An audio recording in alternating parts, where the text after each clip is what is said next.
President Trump says the clock is ticking for Iran as negotiations remain stalled. In a social media post, he wrote Tehran better get moving fast or there won't be anything left of them. Time is of the essence. And as the war rages on, support for it's waning. We're looking at new CBS News polling finding 66% of Americans disapprove of how the president is handling the conflict. CBS News congressional correspondent Caitlin Huey-Burns, who I like to call CHB during happier stories and happier times, joins us now from the White House with more. So CHB, the war's just been driving up everybody's costs. They are expressing more of that frustration, according to our polling. What then can the White House do to address this?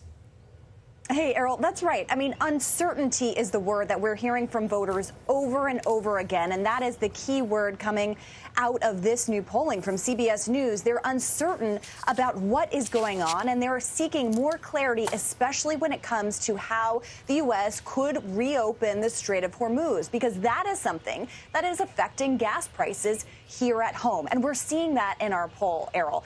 More people now, compared to a month ago, are saying that gas prices have been a financial hardship. You see this in this poll. 59% saying it's more of a financial hardship or it's more difficult now in terms of gas prices, compared to 51% back in April. So that gives you a clearer picture of the unclear picture that voters are saying that they are feeling, because they're feeling that pinch at the pump every time they fill up their tank.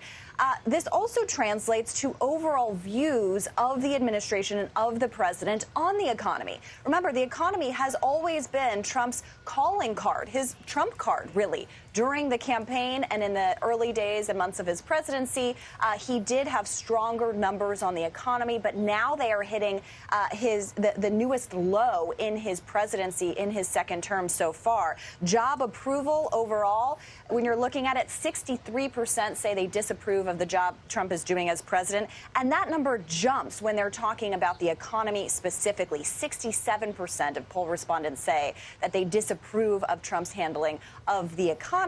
And that translates to how these policies are making people feel in their day-to-day. And you have a majority saying, 57% saying that Trump's policies are making them financially worse off. And so that is kind of a glaring red sign for the president and for Republicans running in these midterm elections, because this likely will be an election that hinges on the economy. Now, the silver lining, if you can look at it, for Republicans is that people who responded in our poll don't really think that Democrats have the solution either. You have a sizable portion of voters saying that neither party has been doing much or has the policies to better affect them financially. So there is no question that voters are feeling, and they're registering that feeling of the conflict in the Middle East, particularly when it comes to their own financial situation.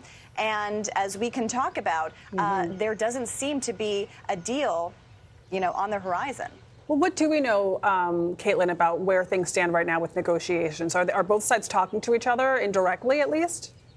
Well, we do know that Iran has put forward a plan through the intermediary of Pakistan, and the White House will be reviewing that proposal. But so far, a plan has been elusive, and it's kind of at a standstill right now. And the president is starting to ramp up threats to Iran.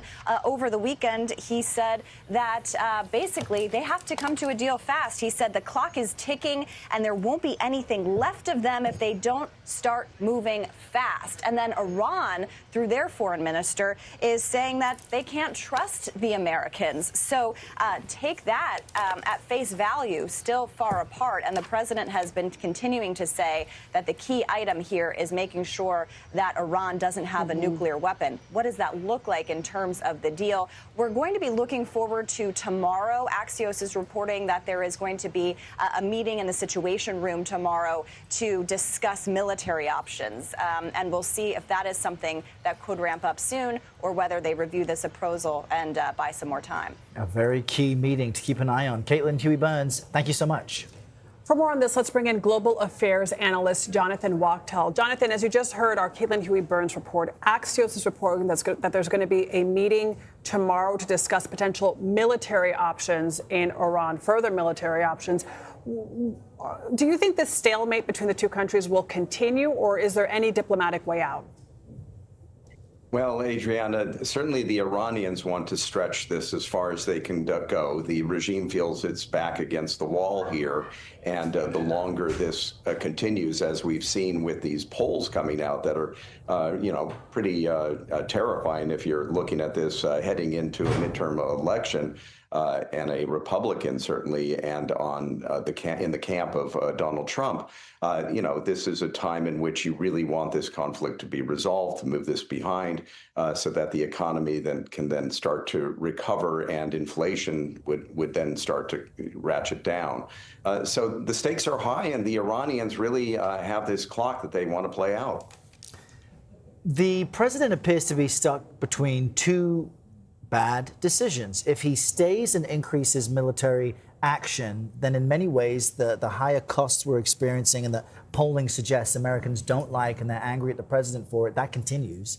But if he pulls out of the military situation, he risks looking like a failure, something the president is just not likely to do, or at least he doesn't characterize things that way. Is there any historical example similar? And if so, what would the next likely move by the president be? Because there are no easy options here.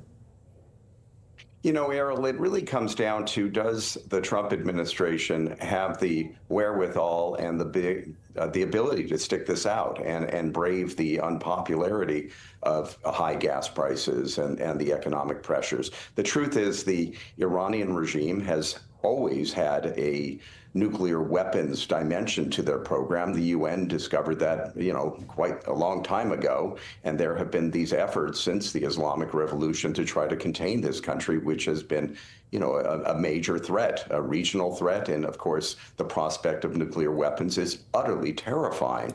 Does the administration stick this out? Because if you pull out now, if you do a deal, then the regime remains, and the likelihood that they'll be clamoring toward getting those weapons in position and then having even greater ability to extort and to exploit the Strait of Hormuz and have this Damocles sword hanging over the region and the broader global economy. It's not going away. This problem's really here to stay. So either it's dealt with with the resolve and courage and ability to just continue the course and perhaps enter again military action to try to bring the regime down to its knees, or essentially let them survive and wait for another day of confrontation. You've been critical of past efforts. We're discussing some of those past efforts to contain Iran's nuclear program. Do you think this is the right way to go about it? I mean, and also do you think the Trump administration has miscalculated and perhaps underestimated Iran's resolve and their endurance, because they have been sticking this out? Adriana, this regime in Iran has survived for decades, survived because they oppress their own people and they've manipulated the situation using their revenue from oil proceeds to beef up the strength of the IRGC and the Basij militia to maintain this government. We saw with the Soviet Union how oppression worked. We see with Iran how oppression works. It works.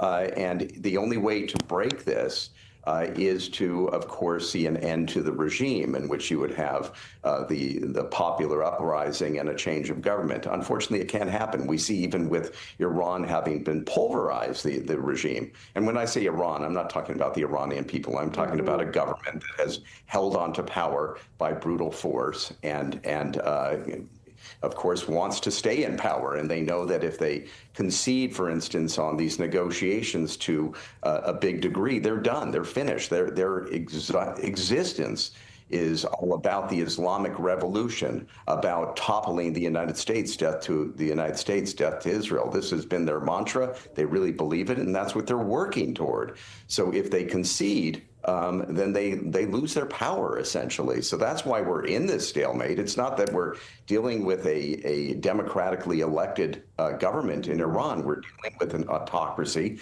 that really wants to stay in power because they know their end happens if they don't.